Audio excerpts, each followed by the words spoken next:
Yadu, Iran ഇപ്പോൾ കൂടുതൽ കരുത്തോടെ രംഗത്ത് എത്തുകയാണ്. മാത്രമല്ല, അമേരിക്ക അതിനെ ഭയപ്പെടുന്നുമുണ്ട്. അമേരിക്ക ഇപ്പൊ തീർക്കും എന്ന് പറഞ്ഞ അമേരിക്ക ഇപ്പോൾ യുദ്ധത്തിൽ നിന്ന് പിന്മാറുന്ന ഒരു സാഹചര്യത്തിലേക്ക് മാറുന്നു എന്നാണ് ചില വാർത്തകളിലൊക്കെ സൂചിപ്പിക്കുന്നത്.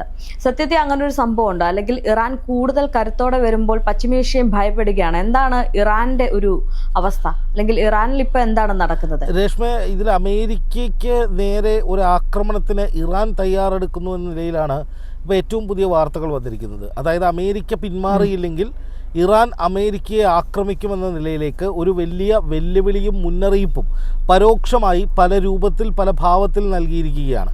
അതാണ് ഇപ്പോൾ അന്താരാഷ്ട്ര തലത്തിൽ വലിയ ചർച്ചയായിരിക്കുന്നത്. ഇതിനു മുമ്പ് വരെ അമേരിക്ക ഞങ്ങളിപ്പോൾ ഇറാനെ തീർക്കുമെന്ന് പറഞ്ഞ് ഇറാനെ പ്രതിരോധത്തിലാക്കാനാണ് ശ്രമിച്ചിരുന്നതെങ്കിൽ ഇപ്പോൾ വരുന്ന റിപ്പോർട്ടുകൾ അനുസരിച്ച് ഒരൊറ്റ നീക്കം ഇറാൻ്റെ ഭാഗത്തു നിന്നുണ്ടായാൽ, അല്ലെങ്കിൽ ഖാംനെയിയുടെ ഒരൊറ്റ വിരൽ ഞൊടിച്ചാൽ അപ്പോൾ അമേരിക്കൻ കപ്പലുകൾ തകർന്ന് തരിപ്പണമാകുന്ന കാഴ്ചയാണ് നമ്മൾ കാണുക. കാരണം അത്രയും എക്യുപ്ഡ് ആയിരിക്കുന്നു ഇറാൻ. അതായത് അമേരിക്ക ആദ്യഘട്ടത്തിൽ ഈ പടക്കപ്പലുകൾ കൊണ്ടുവന്ന് ആ വന്ന വരവിൽ ഇറാന് നേരെ ഒരു ആക്രമണം നടത്തുകയായിരുന്നുവെങ്കിൽ ഒരു പക്ഷേ ഇറാന് ചില നാശനഷ്ടങ്ങളൊക്കെ ഉണ്ടാകുമായിരുന്നു. പക്ഷേ ഇപ്പോൾ അമേരിക്ക ഇനി ഇറാനെ എത്ര ആക്രമിക്കണം, എത്ര നാശനഷ്ടങ്ങൾ ഉണ്ടാക്കണമെന്ന് വിചാരിക്കണം എന്ന് കരുതിയാലും അതൊന്നും നടക്കാൻ പോകുന്നില്ല. കാരണം ഈ ചുരുങ്ങിയ ദിവസം, ഒരു 8-9 ദിവസമായിട്ട് ഇറാൻ എല്ലാത്തരം ആക്രമണങ്ങളെയും ചെറുക്കാനുള്ള സകല സെറ്റപ്പും തങ്ങളുടെ രാജ്യത്ത് ചെയ്തു കഴിഞ്ഞു.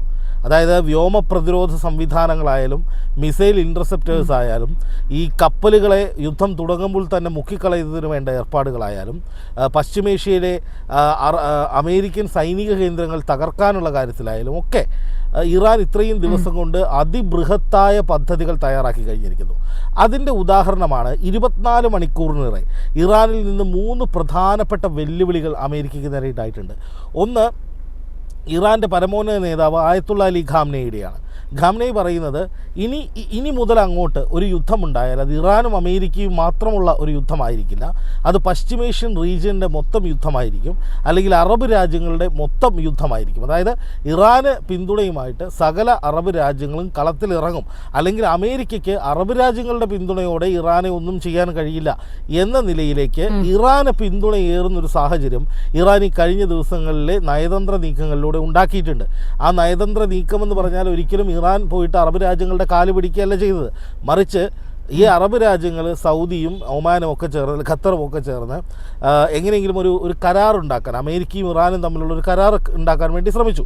ആ കരാർ ഉണ്ടാക്കാൻ വേണ്ടി ശ്രമിച്ചപ്പോൾ ഇറാൻ പറഞ്ഞു, ഞങ്ങളുടെ പരമാധികാരത്തെ ഹനിക്കാത്ത വിധത്തിൽ, എല്ലാവർക്കും ഗുണകരമാകുന്ന വിധത്തിൽ ഒരു കരാറുണ്ടാക്കാം, ഞങ്ങൾ ആണവായുധങ്ങൾ ഉണ്ടാക്കില്ല എന്ന് എഴുതി ഒപ്പിട്ട് തരാം, അങ്ങനെയാണെങ്കിൽ നമുക്ക് ഒന്നിച്ച് മുന്നോട്ട് പോകാമെന്ന് പറഞ്ഞു. മാന്യമായ ന്യായമായ ആവശ്യം. ഈ കാര്യം അമേരിക്കയോട് പറഞ്ഞപ്പോൾ അമേരിക്ക അതിരൂക്ഷമായ ഭാഷയിൽ അതിനെ എതിർത്തു. അമേരിക്ക പറയുന്നത് ഇറാൻ മിസൈൽ ഉണ്ടാക്കരുത്, ആണവോർജ്ജം പരീക്ഷിക്കരുത്, തടവിലാക്കിയിട്ടുള്ള ചാരന്മാരെ അല്ലെങ്കിൽ ഇറാനിലെ രാജ്യദ്രോഹികളെ മുഴുവൻ തുറന്നു വിടണം. ഇമാതിരി വർത്തമാനം പറഞ്ഞപ്പോൾ ഇറാൻ പറഞ്ഞു, നടക്കില്ല മക്കളെ, വിട്ടോ എന്ന് പറഞ്ഞു. അപ്പോൾ അറബ് രാജ്യങ്ങൾക്കും കാര്യം മനസ്സിലായി, ബോധപൂർവം പശ്ചിമേഷ്യയിൽ കുഴപ്പമുണ്ടാക്കാൻ വന്നിരിക്കുന്നത് അമേരിക്കയാണ്. അപ്പോൾ അതുകൊണ്ട് തന്നെ ഇവിടെ പൊതുശത്രു അമേരിക്കയാണ്, പശ്ചിമേഷ്യയെ നശിപ്പിക്കാൻ നിൽക്കുന്നത് അമേരിക്കയാണ്. അപ്പോൾ ഇറാൻ്റെ ഒപ്പം അവർ നിന്നു. അങ്ങനത്തെ ഒരു സാഹചര്യമാണ് ഇപ്പോൾ ഉള്ളത്. അതുകൊണ്ട് തന്നെ അമേരിക്കയ്ക്ക് തീരെ സേഫ് അല്ല കാര്യങ്ങൾ. അമേരിക്കയ്ക്ക് ഒരു പിന്തുണയും ഇവിടെ നിന്നും ഇല്ലാത്ത അവസ്ഥയാണ്. യൂറോപ്യൻ യൂണിയനും ഇസ്രായേലും ഒക്കെ ഞങ്ങൾ കൂടെയുണ്ട്, ഞങ്ങൾ ആക്രമിക്കുമെന്നൊക്കെ പറയുന്നുണ്ടെങ്കിലും അവരുടെ ഒരു സൈനിക നീക്കവും അമേരിക്കയ്ക്ക് അനുകൂലമായിട്ട് ഉണ്ടായിട്ടില്ല. പക്ഷെ നേരെ മറിച്ച് ഇറാൻ അനുകൂലമായി വലിയ സന്നാഹങ്ങൾ വന്നു കഴിഞ്ഞിരിക്കുന്നു. ഏത് നിമിഷവും യുദ്ധത്തിലേക്ക് കടന്ന് വിജയിക്കാൻ ഇറാന് ഇനി ഒരു താമസവുമില്ല എന്നുള്ളതാണ് മനസ്സിലാക്കേണ്ടത്. ഇറാന്റെ ഭാഗത്തുനിന്ന് പെട്ടെന്നൊരു ആക്രമണം ഉണ്ടാവാൻ സാധ്യതയുണ്ടോ? കാരണം കഴിഞ്ഞ ദിവസം ഇറാൻ നേതാവ് പറഞ്ഞിരുന്നു, അതായത് ഇസ്രായേലിലെ ടെല്ലവീവ് തങ്ങൾ ഏത് നിമിഷവും തീർക്കും, അതായത് അമേരിക്കയിൽ നിന്നൊരു ആക്രമണം ഉണ്ടായാലും. അപ്പൊ അത്തരത്തിലാണെങ്കിൽ എപ്പോൾ വേണമെങ്കിലും ഒരു ആക്രമണം ഇറാന്റെ ഭാഗത്തു നിന്ന് ഉണ്ടാകാൻ സാധ്യതയുണ്ടോ? ഇറാൻ സജ്ജമാണ് പരിപൂർണമായി. ഇതാദ്യമായിട്ടാണ് ഇറാന്റെ ഭാഗത്തു നിന്ന് അങ്ങനെ ഒരു ക്ലാരിഫിക്കേഷൻ ലഭിക്കുന്നത്. ഇത്രയും നാൾ ഇറാൻ പറഞ്ഞിരുന്നത് ഞങ്ങളെ ആക്രമിക്കാൻ വന്നാൽ ഞങ്ങൾ തിരിച്ചടിക്കും എന്ന് മാത്രമായിരുന്നു. പക്ഷെ ഇപ്പം അങ്ങനെയല്ല. ഇനി ഇപ്പോൾ പറയുന്നത് കൃത്യമായി ഞങ്ങൾ എല്ലാ ടാർഗറ്റുകളും ഞങ്ങൾ ലോക്ക് ചെയ്തിട്ടുണ്ട് എന്നുള്ളതാണ്. ഇന്നലെ 3 പേര്, ഞാൻ നേരത്തെ പറഞ്ഞ പോലെ 3 നേതാക്കൾ, ഒന്ന് ഇറാൻ്റെ പരമോന്നത നേതാവ് ആയത്തുള്ള അലി ഖാംനെയിയാണ്, രണ്ടാമത്തെ ആളെന്ന് പറയുന്നത് ഇറാൻ്റെ പ്രസിഡന്റ് മസൂദ് പെഷഷ്കിയാനാണ്, മൂന്നാമത്തെ നേതാവ് എന്ന് പറയുന്നത് അവരുടെ റെഗുലർ സൈന്യത്തിൻ്റെ IRGC അല്ലാതെ റെഗുലർ സൈന്യത്തിൻ്റെ കമാൻഡർ ഇൻ ചീഫാണ്. ഇവർ 3 പേരും പറയുന്നത് അമേരിക്ക ഞങ്ങളുടെ സർവേലൻസിലാണ്, ഞങ്ങൾക്ക് ഇനിയൊരു യുദ്ധം ചെയ്യാൻ ഒരു മടിയുമില്ല, അങ്ങനെ ഒരു യുദ്ധം ചെയ്യുകയാണെങ്കിൽ ഞങ്ങൾ ഒരിക്കലും ഒറ്റക്കെട്ടായിരിക്കില്ല, അങ്ങനെ ഒരു യുദ്ധം ചെയ്യുകയാണെങ്കിൽ അമേരിക്ക മാത്രമായിരിക്കില്ല ടാർഗറ്റ്, സയനിസ്റ്റ് ഭീകരരും കൂടിയായിരിക്കും. അങ്ങനെ ഏകദേശം എന്തൊക്കെ ചെയ്യണമെന്നതിനെക്കുറിച്ച് കൃത്യമായ ധാരണ തങ്ങൾക്കുണ്ടെന്നും കൃത്യമായി ഞങ്ങളെല്ലാം സെറ്റ് ചെയ്ത് വെച്ചിട്ടുണ്ടെന്നും ഏത് തരത്തിലുള്ള ഒരു ആക്രമണത്തിനും ഞങ്ങൾ മുതിരുമെന്നും ഒക്കെയുള്ള വ്യക്തമായ സന്ദേശമാണ് ശരിക്കും പറഞ്ഞാൽ അമേരിക്കയ്ക്ക് ഇറാൻ നൽകിയിരിക്കുന്നത്. എന്നാൽ ഈ സമയങ്ങളിലൊക്കെ അമേരിക്കയാകട്ടെ ഒന്നും മിണ്ടാതിരിക്കുകയാണ്. ഇപ്പോൾ നോക്കാം, നമുക്ക് പൊതുവിൽ നോക്കാം ഇറാൻ്റെ ഭാഗത്ത് നിന്ന് അമേരിക്കയെ അടിക്കാൻ വേണ്ടിയിട്ടുള്ള സന്നാഹങ്ങൾ. അപ്പോൾ അമേരിക്കയുടെ സന്നാഹം എന്താണ്? പശ്ചിമേഷ്യയിലെ അമേരിക്കൻ സൈനിക കേന്ദ്രങ്ങൾ അവർക്ക് ഉപയോഗിക്കാൻ കഴിയില്ല, അത് തീരുമാനമായി. പിന്നെ അവർക്ക് ആകെ ഉപയോഗിക്കാൻ കഴിയുന്നത് USS എബ്രഹാം ലിങ്കൺ എന്ന് പറയുന്ന വെറും 90 വിമാനങ്ങളുള്ള ഒരു യുദ്ധക്കപ്പൽ മാത്രമാണ്. അത് നങ്കൂരമിട്ട് ഇന്ത്യൻ മഹാസമുദ്രത്തിൻ്റെ ഓരത്ത് കിടപ്പുണ്ട്. ഇത് മാത്രമാണ് പ്രത്യക്ഷത്തിൽ നമ്മൾ കാണുന്ന അമേരിക്കയുടെ സന്നാഹം. എന്നാൽ ഇറാൻ്റെ കുറച്ച് ദിവസങ്ങളായി ഈ അമേരിക്കയുടെ കപ്പലുകൾ ഈ ഇറാന്റെ തീരത്ത് ഇങ്ങനെ കിടക്കുകയാണ്. അത്തരത്തിൽ ആ ഒരു കപ്പലുകൾ അങ്ങനെ കിടക്കുന്നതിൽ ബെഞ്ചമിൻ നെതന്യാഹുവിന് ഏതെങ്കിലും തരത്തിലുള്ള ഒരു പങ്കിതിലുണ്ടോ? അല്ല, ഈ ബെഞ്ചമിൻ നെതന്യാഹുവിൻ്റെ അഭ്യർത്ഥന പ്രകാരം തന്നെയാണ് ഈ യുദ്ധം നടക്കുന്നത്. ഈ യുദ്ധത്തിൻ്റെ മൂല കാരണം നെതന്യാഹു ആണ്, ഇസ്രായേലാണ്. അപ്പോൾ ഇപ്പോൾ അവിടെ ആ കപ്പലുകൾ അവിടെ കിടക്കുന്നത് നെതന്യാഹുവിനെ തൃപ്തിപ്പെടുത്താൻ വേണ്ടിയിട്ടാണെന്ന കാര്യത്തിൽ ഒരു സംശയമില്ല. എന്ന് മാത്രമല്ല അത് മാത്രമല്ല, ഇത് ഈ ഒരു പദ്ധതി ബെഞ്ചമിൻ നെതന്യാഹു ആണ് കൊണ്ടുവന്നിട്ടുണ്ടെങ്കിൽ ഒരുപക്ഷെ ആണവ നിർമ്മാണം നിർത്തിവെക്കാൻ വേണ്ടി മാത്രമാണോ? അത് മാത്രമാണോ അത് അവരുടെ ഒരു ലക്ഷ്യം എന്ന് പറയുന്നത്? ഇസ്രായേലിന്റെയും എന്നത്തെയും ലക്ഷ്യം എന്ന് പറയുന്നത് ഇറാന്റെ പരിപൂർണമായ പതനമാണ്. അതിന് ഓരോ കാരണങ്ങൾ ഉണ്ടാക്കാൻ, ഇറാനുമായി യുദ്ധം ചെയ്യാൻ, ഇറാനെ തകർക്കാനൊക്കെ വേണ്ടിയിട്ട് വലിയ പ്രൊജക്റ്റുകൾ ഇവർ കൊണ്ടുവന്നു. അവിടെ ആഭ്യന്തര കലാപം വരെ ഉണ്ടാക്കി. പക്ഷേ ഇസ്ലാമിക് റിപ്പബ്ലിക് എന്ന് പറയുന്നത് അത്രയും സ്ട്രെങ്ത് ഉള്ള ഒരു ഓർഗനൈസേഷൻ ആയതുകൊണ്ട് തന്നെ അവരൊന്നും ചെയ്യാൻ പറ്റിയില്ല.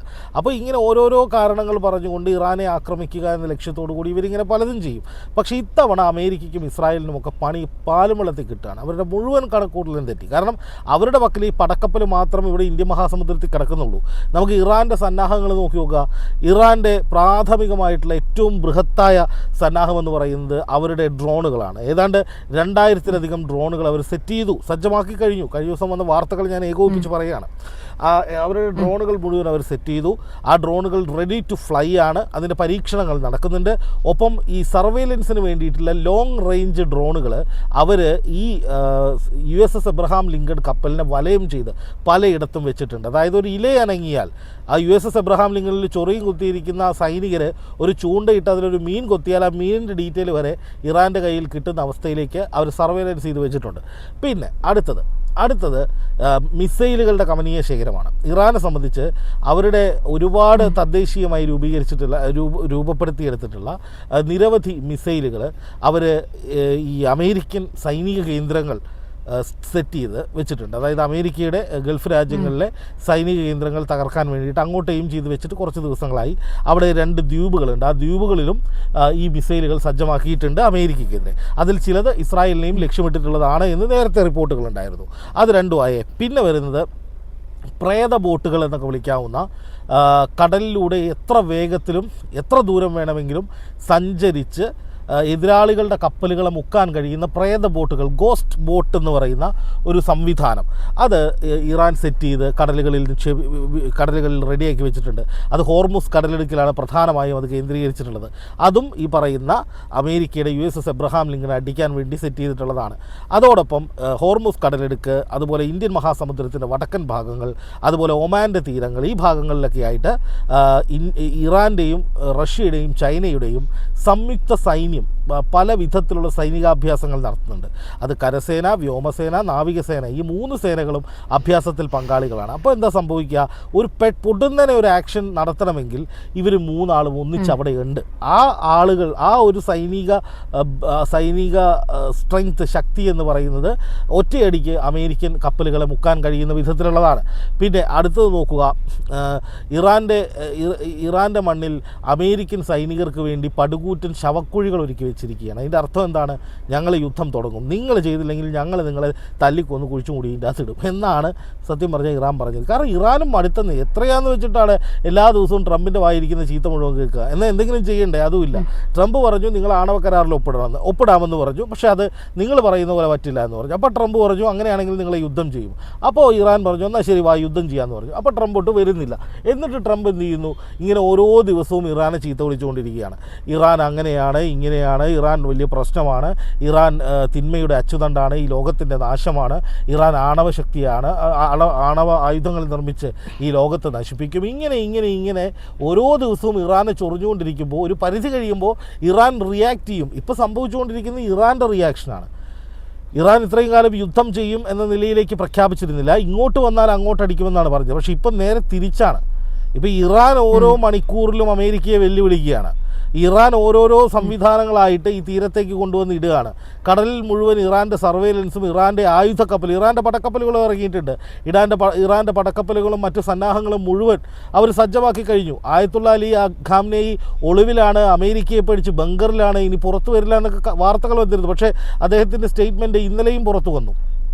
അപ്പോൾ അമേരിക്കയ്ക്ക് മുന്നിൽ ഒരു തരി പോലും ഭയക്കാതെ ഇറാൻ്റെ മുഴുവൻ സന്നാഹങ്ങളും ഇങ്ങനെ സജ്ജമായി നിൽക്കുമ്പോൾ അമേരിക്കയെ സംബന്ധിച്ച് ഇനി ഒരു പോംവഴി, ഞാൻ ആദ്യത്തെ ഒരു വീഡിയോയിൽ പറഞ്ഞതുപോലെ, ഈ യുദ്ധം അവസാനിപ്പിച്ച് എങ്ങനെയെങ്കിലും കരാറിൽ ഒപ്പിട്ട് തടി തപ്പുക എന്നുള്ളതാണ്.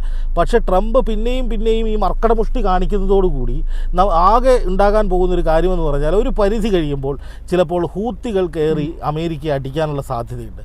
ഹൂത്തികൾ ഇതിൻ്റെ ഭാഗമല്ലല്ലോ. അതായത് ഇറാൻ കൊടുക്കുന്ന മര്യാദയൊന്നും ഹൂത്തികൾ അമേരിക്ക കൊടുത്തോണമെന്നില്ല. അവർ നേരെ വന്ന് അമേരിക്കയുടെ കപ്പലും മുക്കി അവരുടെ വഴിക്ക് പോകും. അപ്പോൾ അതിൻ്റെ ധാർമ്മികമായിട്ട് അതിൽ ഇറാനെ കുറ്റം പറയാനും കഴിയില്ല. കുറേ കാലമായി ഒരു പടക്കപ്പൽ ഇങ്ങനെ സമുദ്രത്തിൽ കിടക്കുകയാണ്. ഒരു കൗതുകത്തിന് ഹൂത്തികൾ 2 ബോംബ് വിട്ടത് മുക്കിയിട്ട് പോയി എന്ന നിലയിലേക്കൊക്കെ വേണമെങ്കിൽ കാര്യങ്ങൾ വരാം. കാരണം ഹൂത്തികളെ നമുക്ക് അങ്ങനെയാണ് കാണാൻ പറ്റുള്ളൂ. ഹൂത്തികൾ ഒരു മര്യാദയുമില്ലാത്ത ടീമാണ്. എത്രയോ കപ്പലുകൾ മുക്കി പരിചയമുള്ളവരാണ്. ചെങ്കോട്ടയിലൊക്കെ ഒരുപാട് വാണിജ്യ കപ്പലുകളും ഇതുപോലെ അമേരിക്കയുടെ പടക്കപ്പലും ഒക്കെ ആക്രമിച്ച് ഒടുവിൽ ഇതിനു മുമ്പ് വന്ന അമേരിക്കയുടെ പടക്കപ്പലിനുള്ള ജീവനും കൂടി തിരിച്ചു പോകേണ്ടി വന്നതാണ്. അപ്പോൾ ഹൂത്തികൾ ഇറങ്ങാനുള്ള സാധ്യതകളുണ്ട്. അങ്ങനെ വന്നാൽ ഈ കപ്പൽ മുക്കാനുള്ള സാധ്യതകളുമുണ്ട്. അല്ല എന്നുണ്ടെങ്കിൽ അധികം വൈകാതെ ഇറാൻ തന്നെ ഏതെങ്കിലും തരത്തിൽ അമേരിക്കയെ തുരത്താനുള്ള നീക്കങ്ങൾ നടത്തി പശ്ചിമേഷ്യയിലെ തങ്ങളുടെ അപ്രമാദിത്വം തെളിയിക്കാനുള്ള സാധ്യതയുണ്ട്. കാരണം ഒരു പുതിയ ശാക്തിക ചേരിയുടെ ഉദയം ഉണ്ടായിക്കഴിഞ്ഞിരിക്കുന്നു. Iran, Russia, China, India, Arab രാജ്യങ്ങളൊക്കെ ചേരുന്നൊരു ശാക്തിക ചേരിയുണ്ട്. അപ്പോൾ അതിൻ്റെ ഒരു പ്രഖ്യാപനം എന്ന നിലയിൽ കൂടി അമേരിക്കയെ സംയുക്തമായി വെടിവെച്ച് അല്ലെങ്കിൽ ബോംബിട്ട് തുരത്താനുള്ള സാധ്യതയും കാണുന്നുണ്ട്.